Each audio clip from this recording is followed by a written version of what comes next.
"He was dead when I saw him!" she cried. "Dead! Murdered! That infernal force, whatever it was, had made me go straight to my lover's side, to see him lying there with those cruel finger marks on his throat. Dead, I tell you! I Oh, it's horrible!" She turned suddenly.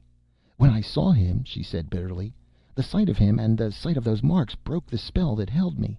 I crept from the house as if I had killed him. They will probably find out that I was there, and they will accuse me of the murder.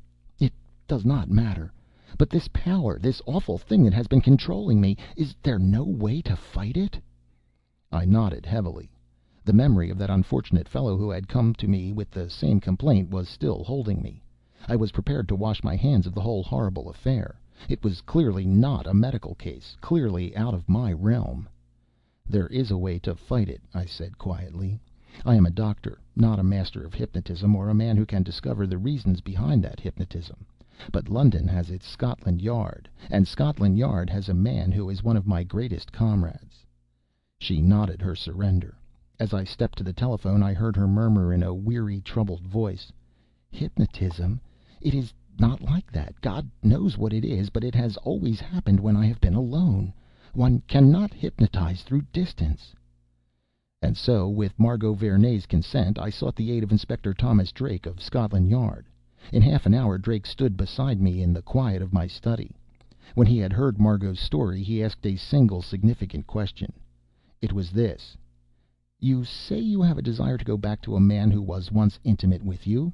Who is he?" Margot looked at him dully. "It is Michael Strange," she said slowly. "Michael Strange of Paris, a student of science." Drake nodded. Without further questioning, he dismissed my patient, and when she had gone, he turned to me. "She did not murder her sweetheart, Dale," he said. "That is evident.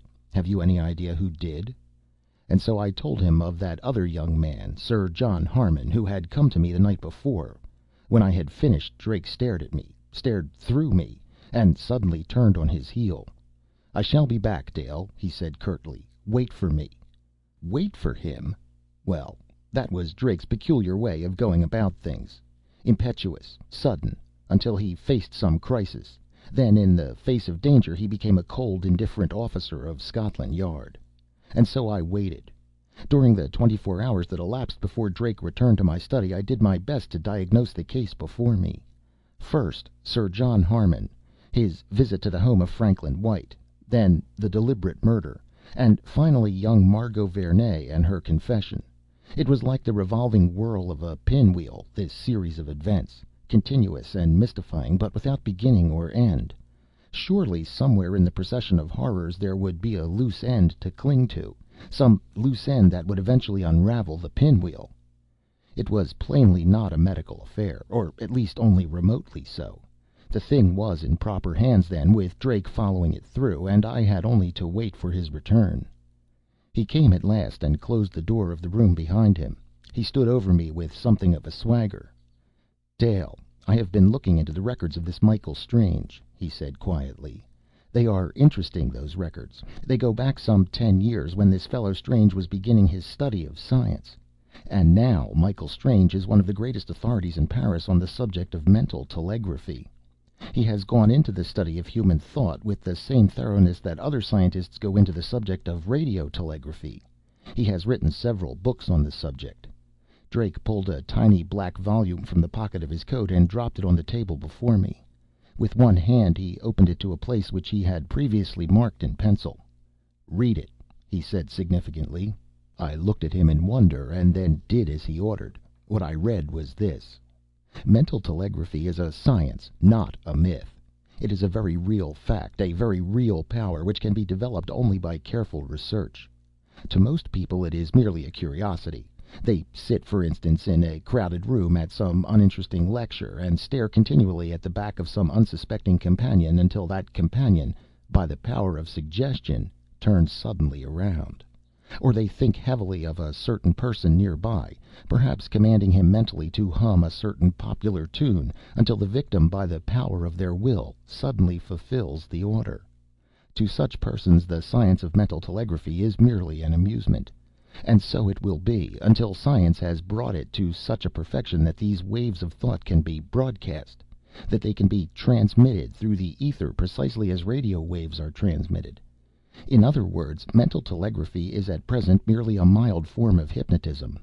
Until it has been developed so that these hypnotic powers can be directed through space, and directed accurately to those individuals to whom they are intended, this science will have no significance. It remains for scientists of today to bring about that development. I closed the book. When I looked up, Drake was watching me intently, as if expecting me to say something. "Drake," I said slowly, more to myself than to him, "the pinwheel is beginning to unravel. We have found the beginning thread. Perhaps if we follow that thread—" Drake smiled. "If you'll pick up your hat and coat, Dale," he interrupted, "I think we have an appointment. This Michael Strange, whose book you have just enjoyed so immensely, is now residing on a certain quiet little side street about 3 miles from the square in London." I followed Drake in silence until we had left Cheney Lane in the gloom behind us. At the entrance to the square my companion called a cab, and from there we rode slowly through a heavy darkness which was blanketed by a wet, penetrating fog. The cabby, evidently one who knew my companion by sight, and what London cabby does not know his Scotland Yard men, chose a route that twisted through gloomy, uninhabited side streets, seldom winding into the main route of traffic. As for Drake, he sank back in the uncomfortable seat and made no attempt at conversation. For the entire first part of our journey he said nothing. Not until we had reached a black, unlighted section of the city did he turn to me. "Dale," he said at length, "have you ever hunted a tiger?" I looked at him and laughed. "Why?" I replied. "Do you expect this hunt of ours will be something of a blind chase?" "It will be a blind chase, no doubt of it," he said. "And when we have followed the trail to its end, I imagine we shall find something very like a tiger to deal with. I have looked rather deeply into Michael Strange's life, and unearthed a bit of the man's character. He has twice been accused of murder by hypnotism, and has twice cleared himself by throwing scientific explanations at the police. That is the nature of his entire history for the past 10 years." I nodded without replying. As Drake turned away from me again, our cab poked its laboring nose into a narrowing, gloomy street. I had a glimpse of a single unsteady street lamp on the corner, and a dim sign, "Mate Lane." And then we were dragging along the curb. The cab stopped with a groan. I had stepped down and was standing by the cab door when suddenly from the darkness in front of me a strange figure advanced to my side. He glanced at me intently, then, seeing that I was evidently not the man he sought, he turned to Drake. I heard a whispered greeting and an undertone of conversation. Then, quietly, Drake stepped toward me. "Dale," he said, "I thought it best that I should not show myself here tonight. No, there is no time for explanation now. You will understand later, perhaps, significantly, sooner than you anticipate. Inspector Hartnett will go through the rest of this pantomime with you." I shook hands with Drake's man, still rather bewildered at the sudden substitution. Then, before I was aware of it, Drake had vanished and the cab was gone. We were alone, Hartnett and I, in Mate Lane. The home of Michael Strange, number 7, was hardly inviting.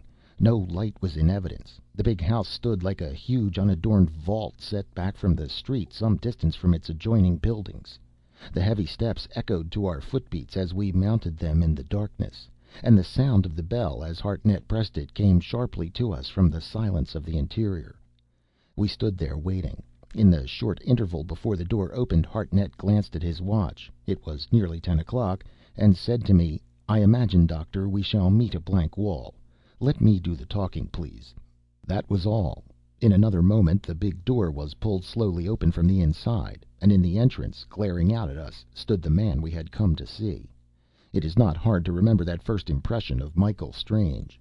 He was a huge man, gaunt and haggard, molded with the hunched shoulders and heavy arms of a gorilla. His face seemed to be unconsciously twisted into a snarl.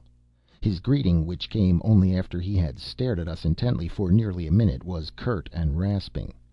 "Well, gentlemen, what is it?" "I should like a word with Dr. Michael Strange," said my companion quietly. "I am Michael Strange." "And I," replied Hartnett with a suggestion of a smile, "am Raoul Hartnett, from Scotland Yard." I did not see any sign of emotion on Strange's face. He stepped back in silence to allow us to enter. Then, closing the big door after us, he led the way along a carpeted hall to a small, ill lighted room.